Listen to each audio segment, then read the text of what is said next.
half the age I am today. And I used to come to Freddy's and John Cosgrove and a good few of the boys down at Mercy and them were about. And can you hear me okay? Yeah? So I used to get robbed there on a Sunday night when I used to come up. But I only thought I got robbed when you see what happened since.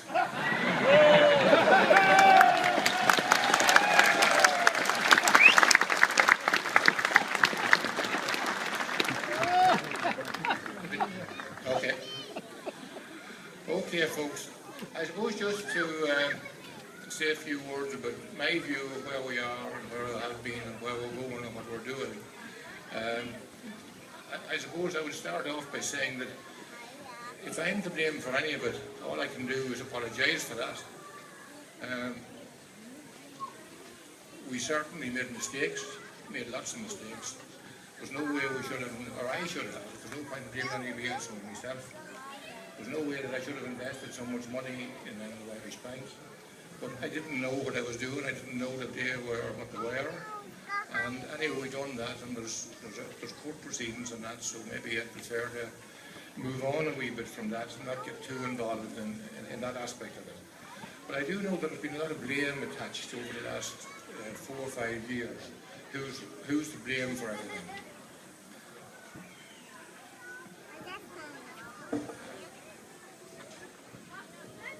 Is that better? There's been a lot of blame attached to what's gone wrong in recent times. And I myself, although I'm sure not too many people will listen to me, I have a very simple analysis of it. A lot of the problem that happened over the past 15 years. Oh, sir, okay. What happened over the last 4 or 5 years started off 15 years ago, when over the last 15 years, successive Irish governments, and I suppose one of them was predominantly involved there, they run a company which is Ireland Limited, LPC. They run that company and their cost structure increased by 3 times inflation. Now, with my limited experience in business, no company or no country can do that. That's not feasible.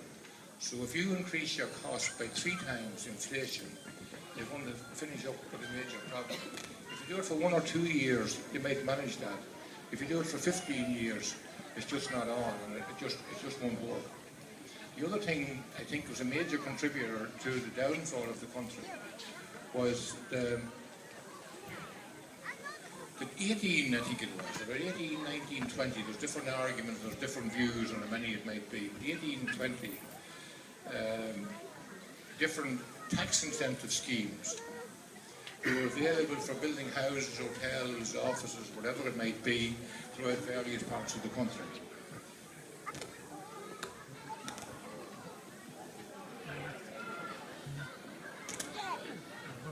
Oh, like that? Yeah, okay, fine.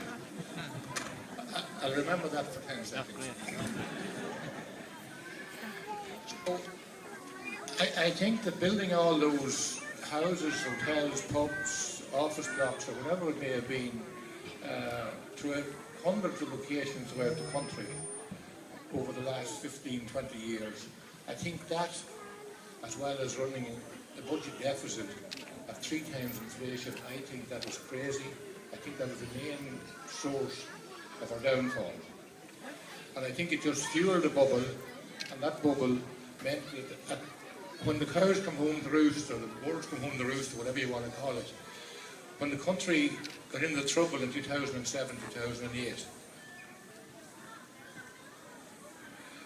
when the country got into trouble in 2007, 2008, the Irish government were running a budget deficit of 50%, so every pound that took in, they were paying out 150. Well, again, as I said earlier, that just wouldn't make any sense. I don't know any other company in the world, never mind country in the world, would pay out 150 for every pound you take in. So it was grossly insolvent very, very early on. Of course, when that happened, then the next problem was the banks. And the banks come under pressure. The banks came under pressure immediately after that. And I suppose when the banks came under pressure, all of the people that that are supposed to advise and have an opinion or a view or an advice to the government or to the people of Ireland of what should happen in that case, all of them, the brokers, the economists, the auditors, the regulator, the central bank, the Department of Finance, the Minister for Finance and the Taoiseach, all said there's no problem, our banks are sound, they're well capitalised and the bad debts are very limited. And that went on for a period of 12-18 months. Then, of course, what happened then, when it turned out that was not the case, that the country was in a mess, the country's budget deficit was in a mess, the banks were in a mess, then they turned around and changed the boards of the company, new management in the banks, new management in the regulator's office, and of course what happened next was absolutely extraordinary. The government, the Department of Finance, the regulator and the banks, rather than blaming themselves for what had happened over the previous 15 years, they blamed the victims. And I think a lot of people here in this audience will be the victims.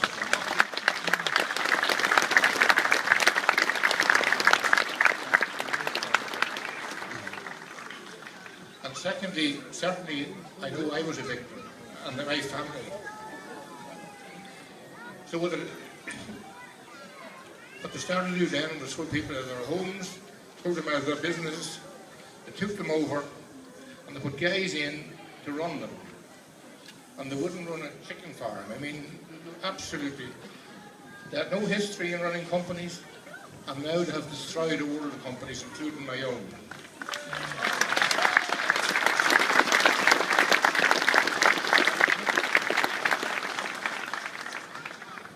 For 35 years,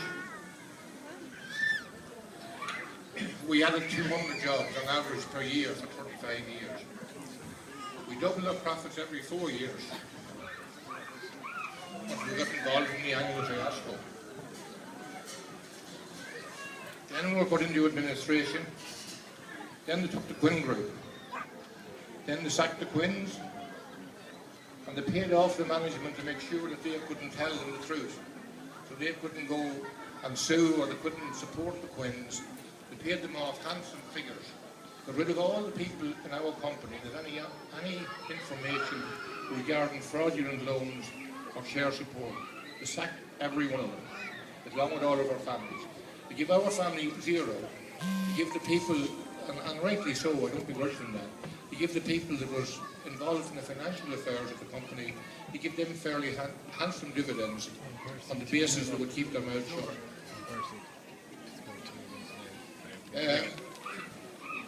When the family raised the issues, and when the family issued legal proceedings against Anglo, then they put a team together and was second to none, led by the Attorney General, who was legal advisor to the government through all of that period when the country went burst.